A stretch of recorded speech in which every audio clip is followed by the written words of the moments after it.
अस्सलाम वालेकुम। एक नए मौजू के साथ मैं आपको खुशामदीद कहती हूँ। आज की वीडियो में जो चीज़ हम डिस्कस करने जा रहे हैं वो है निकोलाई गोगल की शॉर्ट स्टोरी द नोज़।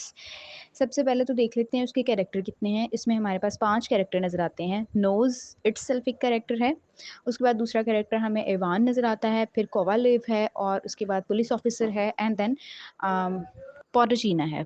इस कहानी के 3 सेक्शंस हैं और इसकी सेटिंग जो है वो सेंट पीटर्सबर्ग रशिया रखी गई है। इसकी भी और एक और जो इसकी शॉर्ट स्टोरी है निकोलाई गोगल की ओवरकोट, उसकी भी सेटिंग जो है वो पीटर्सबर्ग रशिया ही रखी गई है।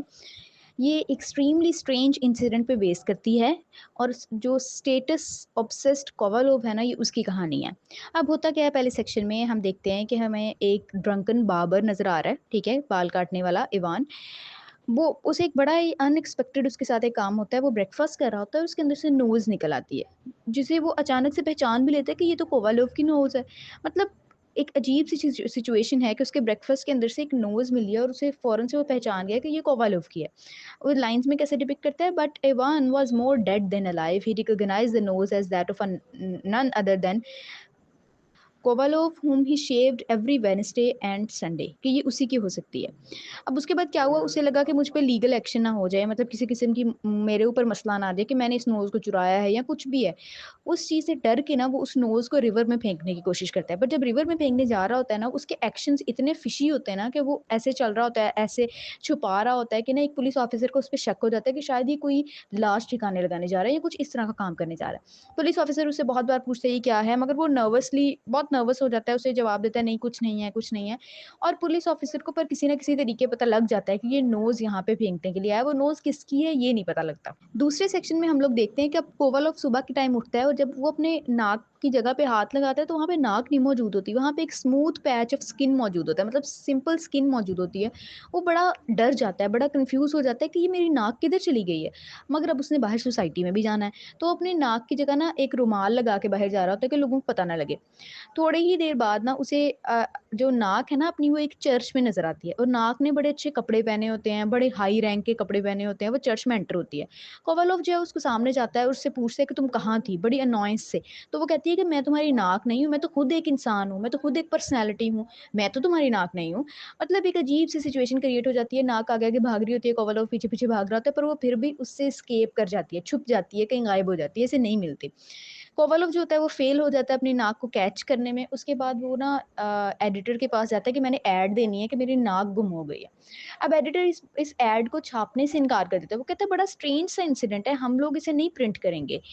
फिर उसके बाद होता ये है कि ये अगले दिन इवनिंग में ना वही पुलिस ऑफिसर आके ना इसको वो नाक रिटर्न कर जाता है, ठीक है? वो मगर अब वो नाक जो है वो कोई जेंटलमैन नहीं होती, वो नाक एक लाइफलेस सा एक नॉर्मल साइज़ का एक टुकड़ा जिसे कहते हैं ना, वो चीज़ होती है, उसे वापस दे जाता है कि ये देखो तुम्हारी नाक जो है ना, वो इवान जो है उसे उसमें रिवर में फेंकने वाला था और मैंने उससे वहाँ से बचाया है और ये तुम्हारी नाक है, ये वापस ले लो। अब कोवालोव उस नाक को अटैच करने की बड़ी कोशिश करता है, पर वो अटैच ही नहीं हो रही होती, मतलब रीअटैच नहीं हो रही होती। फिर वो डॉक्टर के पास जाता है, डॉक्टर भी इसकी हेल्प करने को इनकार कर देता है। वो कहते हैं ये दोबारा रीअटैच नहीं हो सकती। हाँ, मैं ऐसा कर सकता हूँ कि तुम्हें कुछ पैसे दे दूँ और तुम ये नाक मुझे दे दो, कि मतलब मैं अपने पास रख लेता हूँ। मगर वो उसकी इस ऑफ़र को भी रिजेक्ट कर देता है। वो कहता है मेरी नाक है, मैं तुम्हें क्यों दूँ? वो उसे लेके घर आ जाता है। अब ना कोवालोव की एक बड़ी अजीब आदत होती है, वो औरतों को सेड्यूस करता है, उनके पीछे जाता है, उनका पीछा करता है, बहुत सारी औरतें उसके आगे-पीछे घूमती हैं।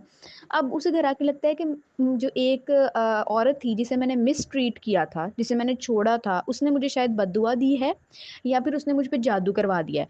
वो पॉर्टिचीना जो औरत है, उसको उसकी मदर है, उसे वो लेटर भेजता है, उसे कहता है कि मैं तुम पे लीगल एक्शन कर दूँगा, तुमने मुझ पे जादू कर दिया है। उसी जादू की वजह से मेरी नाक रीअटैच नहीं हो रही, मेरी नाक गुम हो गई थी, फिर मुझे मिली, पूरा सीन बताता है। पॉर्टिचीना उसे रिप्लाई करती है कि मुझे तो इस बारे में कोई पता ही नहीं, तुम क्या कह रहे हो, कि किस बारे में बात कर रहे हो, मेरा इससे कोई लेना-देना नहीं है। इस इंसिडेंट से हमें ये पता लगता है कि उसका औरतों में बड़ा इंटरेस्ट था। दूसरी बात, वो औरतों को बड़ा मिसट्रीट करता था, ऑब्जेक्टिफ़ाई करता था, कमोडिफ़ाई करता था, ठीक है? उनको वो रिस्पेक्ट नहीं देता था जो देनी चाहिए थी। उसके बाद उसी ड्यूरेशन में ना उसके नाक के गुम होने की, मिलने की, या जो भी ये सारा इंसिडेंट हुआ, इसकी खबर पूरे इलाके में फैल गई कि ये वाला इवेंट जो है वो इसके साथ हुआ।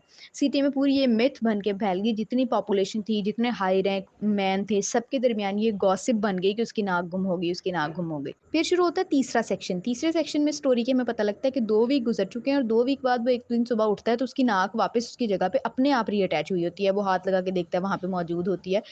उसके बाद वो शेव करता है केयरफुली और फिर दोबारा से वापस निकल पड़ता है अपने पुराने कामों में। ओल्ड काम उसके क्या थे? क्लाइंबिंग द सोशल लैडर, कि अपने सोशल स्टेटस को बरकरार रखते हुए घूमना-फिरना, एंड ऑब्जेक्टिफाइंग वुमेन, और खातूनों जितनी भी औरतें थी, ख़वातीन थी, उनको गलत निगाह से देखना, उन्हें गलत समझना, उन्हें कमोडिफ़ाई करना, उनकी इज़्ज़त ना करना, ये उसकी हॉबीज़ थी। दोबारा से वो अपने उसी काम की तरफ चला जाता है।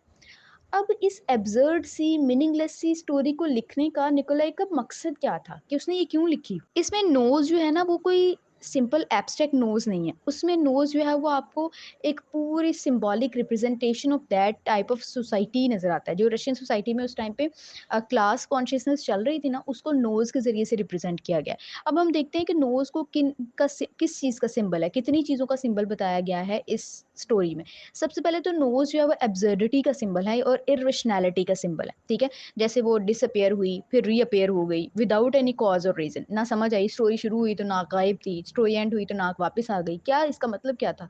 ना शुरू की समझ आई, ना एंड की समझ आई, इंतहाई एब्सर्ड स्टोरी थी। तो नोज़ एब्सर्डिटी को और इर्रेशनैलिटी को डिफाइन करती है, कोई मीनिंग नहीं है, मीनिंगलेसनेस है। दूसरा सिंबल जो नोज़ का है ना, वो ये है कि ये सोशल स्टेटस को डिफाइन करती है, क्योंकि कोवालोव जो था वो एक हाई स्टेटस पे फ़ॉल करता था। जब उसकी नाक गुम हुई, इट मीन्स उसका स्टेटस खो गया, वो नोज़लेस इंसान बन गया। इट मीन्स वो सोशल क्लास में जिस जगह मौजूद था, नाक के बगैर वो सर्वाइव नहीं कर सकता था और वो सोशल स्टेटस के बगैर सर्वाइव नहीं कर सकता था। तो उसकी नाक जो है ना, उसका हाई सोशल स्टेटस को भी डिफाइन करती है। उसके बाद जो उसकी नोज़ है, वो किस चीज़ को डिफाइन करती है? Person's appearance in Saint Petersburg, appearance is everything.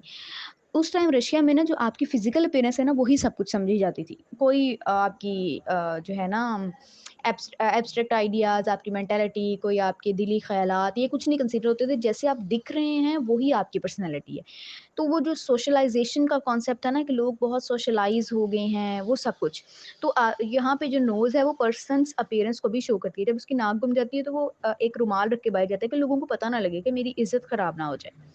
उसके बाद जो नोज़ है, nose is a symbol of Kovalyov's masculinity. ये मैस्कुलिनिटी का भी सिंबल है, क्योंकि कोवालोव को लगता था कि अगर मेरी नाक गुम हो गई है, तो मैं फिर with a nose he can seduce women, and without nose वो ख़वातीन को सेड्यूस नहीं कर सकता।